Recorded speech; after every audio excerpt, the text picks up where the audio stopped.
एक ऐसा पेंडुलम जो सर्कुलर मोशन में घूमता है, फिर भी वो सिंपल पेंडुलम की तरह ऑसिलेट करता है।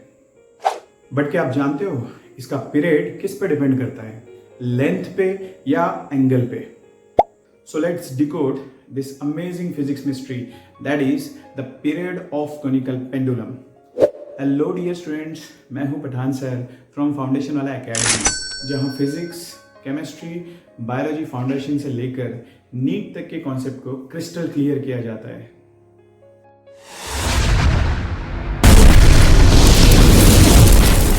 आज हम समझेंगे एक fascinating concept, that is conical pendulum का पीरियड।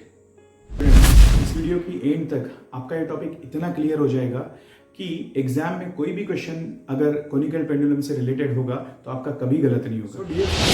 कोनिकल पेंडुलम एक्चुअली होता क्या है? सबसे पहले अगर हम पीरियड ऑफ कोनिकल पेंडुलम समझना चाहते हैं तो उससे पहले हमें ये समझना बहुत जरूरी है कि कोनिकल पेंडुलम एक्चुअली क्या है। सो आइए समझते हैं। सो कोनिकल पेंडुलम जो होता है actually it is a simple pendulum.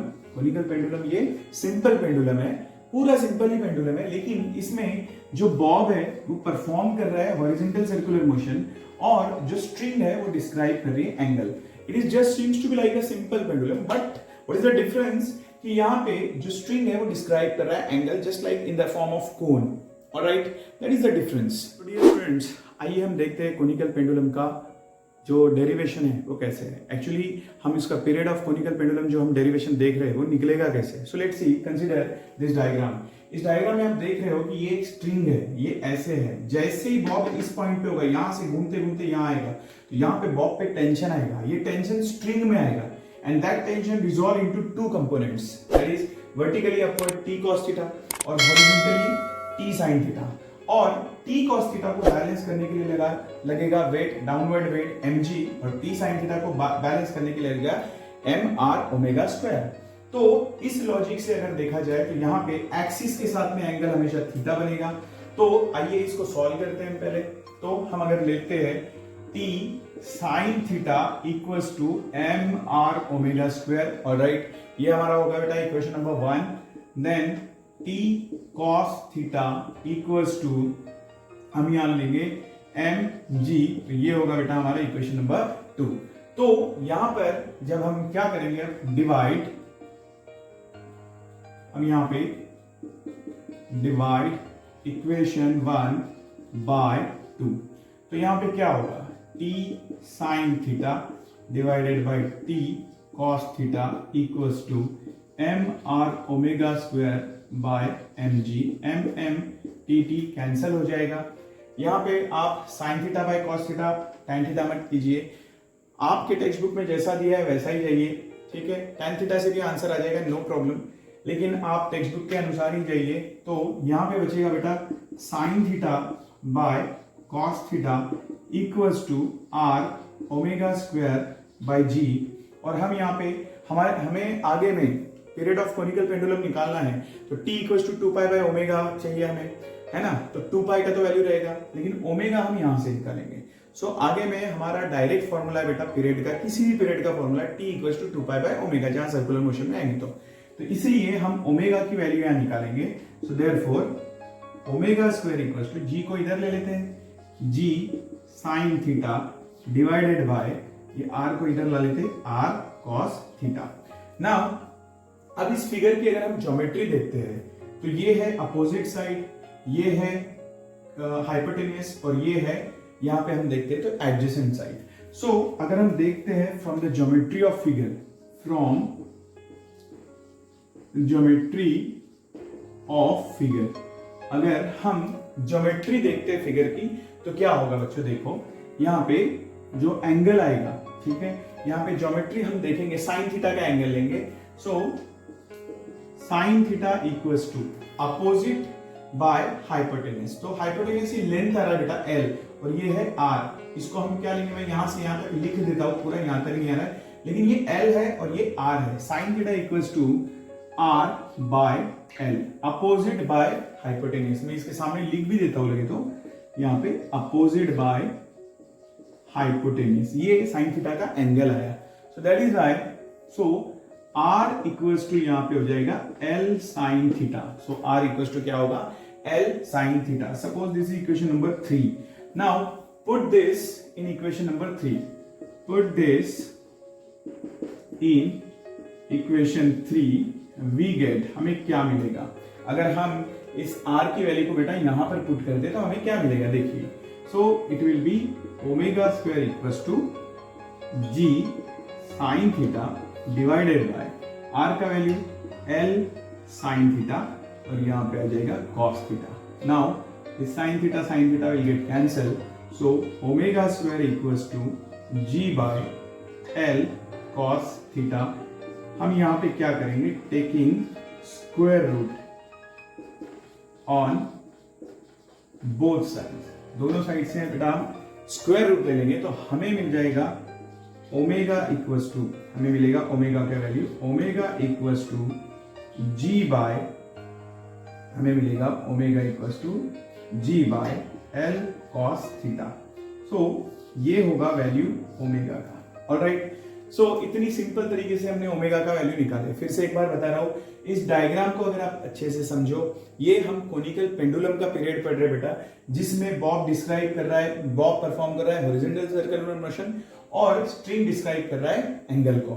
यहां पे हमने सिंपली क्या लिया कि जो टेंशन है T वो स्ट्रिंग में आ जाएगा और वो रिजॉल्व हो जाएगा दो कंपोनेंट में, vertically upward T cos theta और horizontal component T sin theta.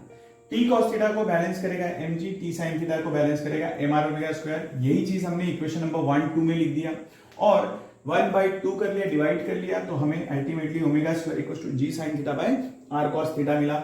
और फिर ज्योमेट्री ऑफ द फिगर से बेटा हमने क्या किया, यहाँ पे from the geometry of the figure हमने अपोजिट बाय हाइपोटेन्यूज लिया। तो अपोजिट बाय हाइपोटेन्यूज की वजह से क्या आ गया, sin theta equals to r by l और इसलिए r equals to l sin theta. इसी r equals to l sin theta को हमने यहाँ पे पुट किया तो हमें क्या मिला, omega square equals to g sin theta by l sin theta into cos theta. तो न्यूमरेटर में भी sin थीटा, डिनोमिनेटर में भी sin थीटा कैंसिल हो गया और omega square equals to g by l cos theta आया। हमने दोनों तरफ से स्क्वायर रूट लिया तो हमें मिला ओमेगा इक्वल्स टू, यहाँ पे जो ओमेगा का वैल्यू मिलेगा वो मिलेगा root g by l cos theta. ठीक है, ऑलराइट, तो हमें जो ओमेगा का वैल्यू मिलेगा बेटा वो मिलेगा root of g by l cos theta. ठीक है, तो इस तरीके से हमें ओमेगा का वैल्यू मिला, जो अब हम पुट करेंगे एक और फॉर्मूले में, that is t equals to 2 pi by omega. So यहाँ पे इतना आपके ध्यान में आ गया होगा। सो आगे हम देखिए क्या करेंगे, यहाँ पे हम क्या करेंगे बेटा, यहाँ पे आगे में डेरिवेशन को कंटिन्यू करेंगे। नाउ अब हम जाएंगे पीरियड ऑफ कोनिकल पेंडुलम में। एक्चुअल में अब हम पीरियड ऑफ कोनिकल पेंडुलम यहां निकालने वाले हैं, period of conical pendulum. So since we have t equals to 2 pi by omega, so t equals to 2 pi by omega, so therefore t equals to 2 pi by omega. Omega का value क्या है हमारा, g by l cos theta. So therefore t equals to 2 pi, ये उल्टा पुल्टा करेंगे हम, l cos theta by g। So this is how will get the formula of period of conical pendulum. So ये बेटा हमारा फॉर्मूला हो गया t equals to 2 pi root l cos theta by g। Alright, ये हमारा formula हो गया period of conical pendulum के लिए, t equals to 2 pi root l cos theta by g। यहाँ पे सिंपल पेंडुलम का अगर पीरियड की बात करूं तो वो आएगा t equals to 2 pi root l by g आता है। यहाँ पे cos थीटा फैक्टर अलग है। अगर मैं थीटा का वैल्यू 0 डालूं तो cos 0 1 आ जाएगा और फिर से ये सिंपल पेंडुलम बन जाएगा। मतलब सिंपल पेंडुलम ऐसे घूमेगा तो कोनिकल पेंडुलम ऐसे घूमेगा, बस वो एक एंगल का फर्क है जो यहाँ पे हमें दिखाई देगा। और अगर हम फ्रीक्वेंसी निकालना चाहें इसकी तो वो भी निकाल सकते हैं।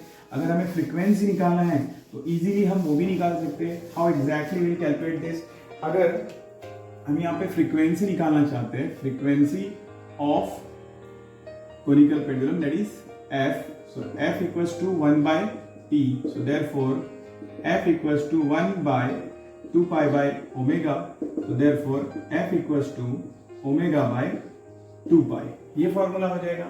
और इसीलिए इस लॉजिक से f equals to यहाँ पे 1 by 2 pi रूट ऑफ यहाँ पे g by l cos theta। So this is how this next equation is of F equals to 1 by 2 pi root g by L cos theta, that is for frequency of period of conical pendulum, and this is T equals to 2 pi root L cos theta by g is the period of conical pendulum. Alright, so dear student, आप जब भी किसी fair ground में rotating swing देखा होगा जहां पे बच्चे उस रोटेटिंग स्विंग पे बैठ के सर्कुलर मोशन परफॉर्म करते रहते हैं, एक्चुअली वही रियल लाइफ कोनिकल पेंडुलम का एग्जाम्पल है, वही रियल लाइफ कोनिकल पेंडुलम है जहां उसकी स्पीड और उसकी रेडियस ये दोनों ही डिसाइड होते फिजिक्स की इन्हीं इक्वेशन से.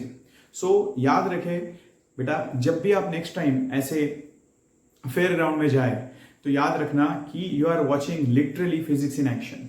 ऑलराइट, अगर आपको ये कंसेप्ट क्लियरली समझ में आया हो तो वीडियो को लाइक करना ना भूले और कमेंट सेक्शन में ज़रूर लिखिए कोनिकल पेंडुलम क्लियर है सर, और चैनल को सब्सक्राइब कीजिए डियर स्टूडेंट्स, ताकि आपको क्लास 12 फिजिक्स के हर टॉपिक का सिनेमैटिक एक्सप्लेनेशन मिलता रहे.